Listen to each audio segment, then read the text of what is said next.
Bueno, día 10 de la cuarentena, creo. Francamente ya ni me acuerdo. Lo que sí recuerdo es que, bueno, seguimos en cuarentena, así que mi contacto con ustedes, estimadas y estimados estudiantes de la UNLA, sigue siendo por esta vía virtual y no en persona. Así que, bueno, vamos a seguir viendo lo que habíamos introducido la vez pasada acerca del enfoque no deductivo a través del texto de Douglas Walton sobre la argumentación legal y la evidencia, ¿sí? Hoy me gustaría que, siguiendo el abordaje del enfoque no deductivo, habláramos de otro grupo de argumentos. La vez pasada habíamos estado hablando de los argumentos por analogía, como recordarán, que son los argumentos que Walton llama desde la posición para saber, ¿no? Arguments from the position to know. O sea, argumentos en los cuales llegamos a la conclusión de que cierta proposición P es verdadera o de que cierta proposición P es falsa, porque alguien más, de quien nosotros juzgamos que está en mejor posición que nosotros mismos para juzgar, nos dice que es verdadera o que es falsa, ¿sí? Son argumentos en los cuales, en cierto sentido, renunciamos a nuestra autonomía epistémica y no podemos más que apelar a la palabra de alguien más, ¿sí? Esto es la clase de argumento de los cuales vamos a estar hablando en esta ocasión. Yo les mencionaba la vez pasada también que muchas veces algo que encontramos en los manuales de lógica y que por ejemplo nos pasa en el manual famoso clásico de Irving Copy, Introducción a la Lógica, más allá de que de conjunto tiene muchas cosas interesantes y es un texto muy útil, algo que nos encontramos, les decía, es que estos manuales nos hablan de cierto tipo de falacias cuando abordan argumentos desde el enfoque no deductivo, ¿no? Y entonces desde este punto de vista nos hablan, por ejemplo, de la falacia de apelación a la autoridad, pero no nos hablan de cuándo podemos analizar desde el enfoque no deductivo argumentos legítimos, buenos argumentos, ¿no? O sea, ¿por qué solamente vamos a hablar de las falacias cuando estamos adoptando el enfoque no deductivo? Entonces, notablemente, en un manual como este, la única referencia a algo parecido a los argumentos desde la posición para saber lo encontramos cuando nos habla de falacia de autoridad y no a la hora de hablar de legítimos argumentos desde la posición para saber. Y esto lo menciono porque no es algo solamente que esté en el texto de Copy, ¿no? Es una idea bastante extendida. Por lo general, cuando se habla de un argumento de autoridad, es para descalificar ese argumento y decir, vos estás cometiendo una falacia de autoridad, ¿no? Esto no debería ser el caso. En cualquier caso, ¿qué es lo que tiene en mente Copy al hablarnos de falacia? Lo que está diciendo es, bueno, pensemos en los argumentos en los cuales yo recurro a la palabra de determinado sujeto para concluir que determinada proposición P es verdadera y la palabra de ese sujeto no tiene por qué ser información relevante para que yo concluya esto que estoy concluyendo sobre la proposición en cuestión, ¿sí?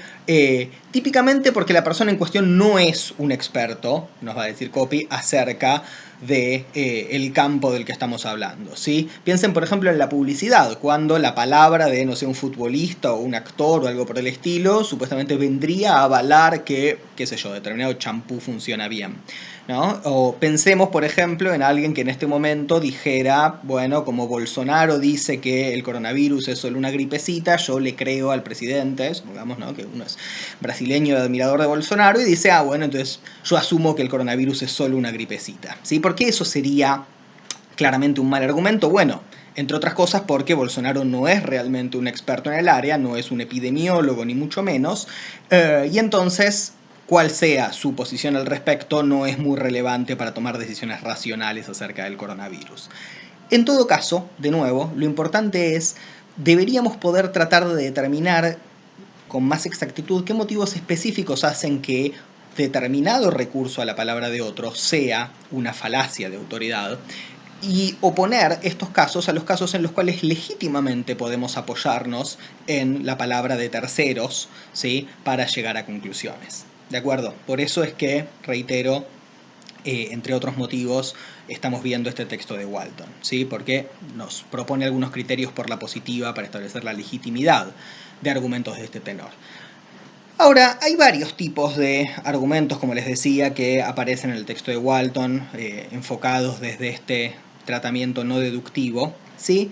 Pero hay algo particular que me parece interesante en el caso de los argumentos desde la posición para saber, y que hace que sea tan problemático que muchas veces solamente se hable de estos argumentos para hablar de falacias de autoridad.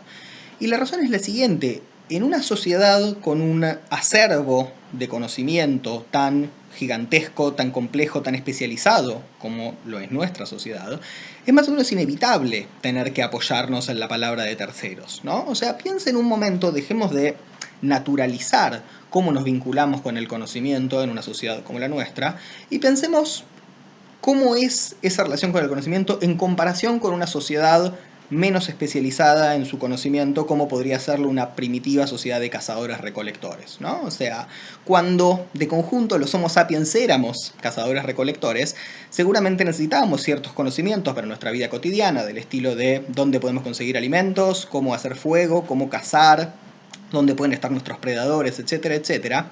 Pero hay algo interesante en este escenario, que es que no hay mucho parecido o nada parecido a un saber de expertos, ¿no? Inclusive si yo soy un joven cazador-recolector ahí y he necesitado que los miembros más viejos de mi comunidad me enseñen cómo cazar, una vez que lo aprendí, yo puedo saberlo en el mismo grado que la persona que me enseñó. No es que voy a necesitar seguir creyéndole porque nunca voy a alcanzar su grado de conocimiento especializado y yo voy a seguir siendo un lego, ¿no? O sea, yo voy a poder alcanzar ese conocimiento. Comparemos eso con la situación actual. En la situación actual, nosotros, para, por ejemplo, ir a la UNLA, nos tenemos que tomar un tren que no sabemos realmente cómo funciona si no somos ingenieros ferroviarios. Si tenemos agua potable en nuestras casas, yo hasta los 20 no tuve, pero ahora sí, confiamos en las técnicas de potabilización de AISA, que no sabemos cuáles son, pero confiamos en que deben funcionar, ¿sí? Yo en mi caso, antes de ir a tomarme el tren, tengo que bajar varios pisos por un ascensor que no sé realmente por qué me va a llevar vivo a la planta baja en vez de desplomarse. Y en este momento les estoy grabando, mediante una tecnología que desconozco por completo, pero confío en que va a funcionar, un video para subirles a internet, ¿sí? Todo esto presupone que en nuestra vida cotidiana, ¿sí? En nuestra vida práctica, ni siquiera les estoy hablando de un saber no aplicado, nos estamos apoyando en un montón de conocimiento que otra gente tiene y nosotros no, ¿no? Entonces, aparentemente es más o menos inevitable tener que recurrir a cosas del estilo de, bueno, creo que P porque el sujeto S, que es un experto, me dice que P. Y por lo tanto no parece razonable descalificar o solamente tratar los argumentos de autoridad cuando hablamos de falacias de autoridad. No podemos, como dice el refrán, tirar el agua del baño con el niño adentro. Tenemos que tener criterios para decir, bueno, tal recurso a la autoridad, tal caso de argumentar, creo que P porque S me dijo que P es legítimo y cuando no es legítimo, ¿sí? Ahora bien, esto no quita que haya casos en los cuales efectivamente los argumentos de autoridad sean falaces, ¿no? Que haya casos en los cuales ciertamente nuestros argumentos desde la posición para saber estén mal elaborados, ¿sí? Y sean efectivamente falacias de autoridad. Pero lo que esto quiere decir justamente es que necesitamos criterios. Y entonces el problema parece convertirse en el siguiente, parece convertirse en esta paradoja. Por un lado, tenemos un montón de buenas motivaciones para querer proceder racionalmente mediante el recurso a la autoridad, ¿no? O sea, digo, si queremos, por ejemplo, no contagiarnos de enfermedades o no morirnos envenenados, necesitamos saber que estamos recurriendo a las autoridades correctas, ¿no? Y que no le estamos creyendo al primer enunciador presunto experto que nos cruzamos por ahí. Pero por otro lado, si nos ponemos mínimamente críticos, se da, y de acá la paradoja, la cuestión de que siendo que no somos expertos, parece que no podemos tener precisamente los criterios que necesitaríamos para reconocer a quienes son efectivamente expertos, ¿no? Imagínense si ustedes tuvieran que, no sé, tomar una decisión en un juicio por jurados, que ahora se están implementando en la Argentina, ¿no? Y ustedes no son expertos en, no sé, balística o medicina forense y cosas de ese tenor, y sin embargo tienen que tomar decisiones respecto de a qué experto creerle. Y entonces el problema es, bueno, no soy experto, soy un lego, ergo no tengo los criterios para saber quién merece mi crédito y quién no. Entonces, si no podemos resolver esta paradoja, ¿no? Entonces, aparentemente todo nuestro crédito en expertos tendría que ser una cuestión de fe y no podríamos tener algo así como razones para que en algunos momentos, en ciertas circunstancias, suponemos que en muchas circunstancias sea legítimo, razonable, epistémicamente responsable confiar en la palabra de terceros para llegar a conclusiones, ¿no? Este es un problema que en cierto sentido subyace a las cuestiones que está considerando Walton. ¿Qué es lo que podemos tomar de otro texto que no es el de Douglas Walton, que es el de otro epistemólogo llamado Alvin Goldman, que puede resultarnos útil para abordar esta cuestión? Bueno, Alvin Goldman introduce una distinción entre enunciados esotéricos y enunciados exotéricos. ¿Sí? La noción de esotérico suele usarse sobre todo cuando hablamos de religión o de pseudociencias, de ocultismo, ¿no? De ahí esoterismo, para hablar de enunciados que solamente son comprendidos por o solamente pueden ser evaluados por los miembros de un grupo de iniciados, ¿sí? Y exotérico es lo que le llega o está destinado a o puede ser evaluado por el gran público, ¿no? Desde este punto de vista podemos aplicar esa distinción a los enunciados científicos y asumir que muchos de ellos, la mayoría de ellos, son efectivamente esotéricos, ¿no? La mayor parte de nosotros, que no somos expertos en determinada disciplina, no vamos a poder evaluarlos. Ahora bien, lo que nos dice Goldman es que para algunos de esos enunciados, la distinción entre exotérico y esotérico puede ser más bien temporal. O sea, hay enunciados que desde cierta perspectiva temporal, o sea, en determinado momento, van a ser esotéricos para nosotros, y luego esos mismos enunciados, van a volverse exotéricos, y entonces vamos a poder evaluar retrospectivamente si el experto que hizo, por ejemplo, una predicción, tenía razón o no, ¿no? Esto nos permite una evaluación no experta del saber experto, que es algo que necesitamos en muchas ocasiones, ¿sí? Por ejemplo, cuando tratamos de decidir a qué médico ir o a qué médico encomendarle un paciente enfermo, ¿sí? Piensen en el ejemplo más simple, probablemente, que se nos puede ocurrir de saber experto que, sin embargo, luego podemos evaluar. Piensen en el pronóstico del tiempo, ¿no? En este momento, hoy es 29, domingo, un enunciado como el martes 31 el tiempo en Buenos Aires estará inestable, habrá lluvias aisladas, ¿sí? Es totalmente esotérico, ¿no? Yo, que no soy meteorólogo y asumo que la mayor parte de ustedes, no tengo ninguna manera de poder evaluar ese enunciado, ¿correcto? Le tengo que creer el pronóstico meteorológico y si por alguna razón puedo recorrer las pocas cuadras que me va a permitir la cuarentena el próximo martes, probablemente salga con paraguas, ¿no?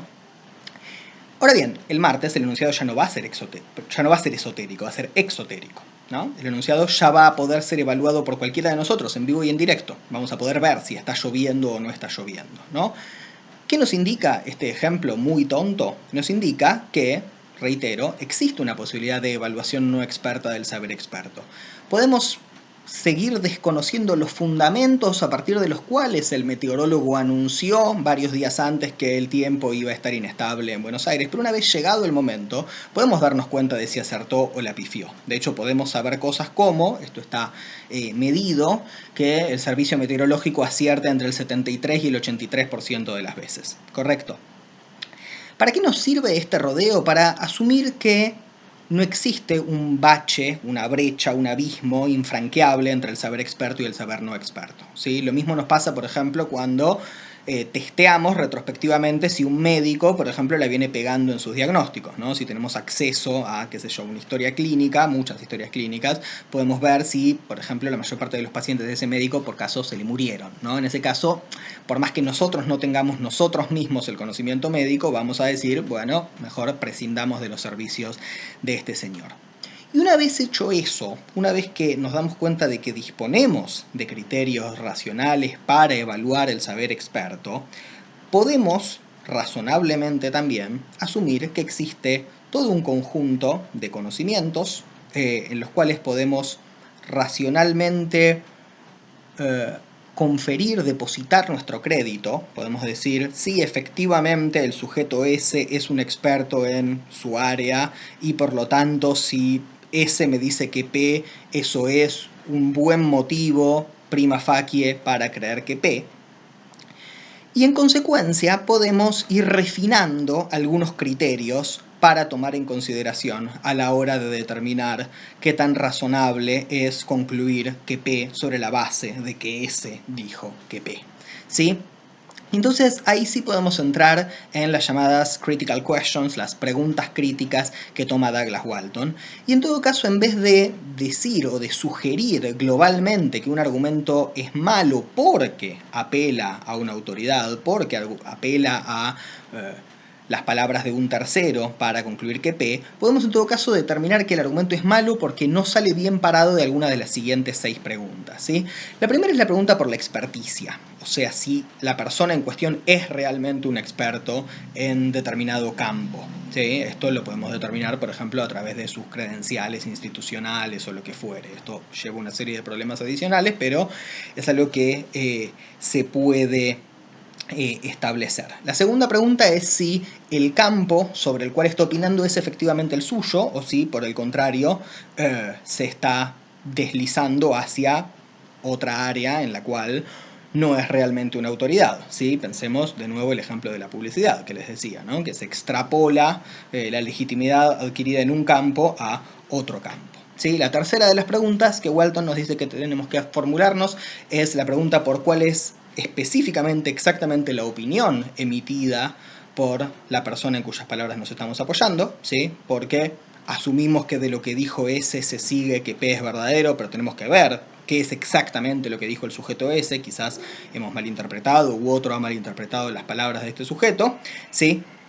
Otra pregunta crítica es la pregunta por la confiabilidad moral, que no es lo mismo que la experticia, ¿no? Alguien puede ser efectivamente un gran conocedor de determinado tema, pero, por ejemplo, ser moralmente poco fiable porque está siendo financiado por, digamos, una empresa cuyos intereses están en juego, y entonces va a tergiversar la información disponible, ¿sí?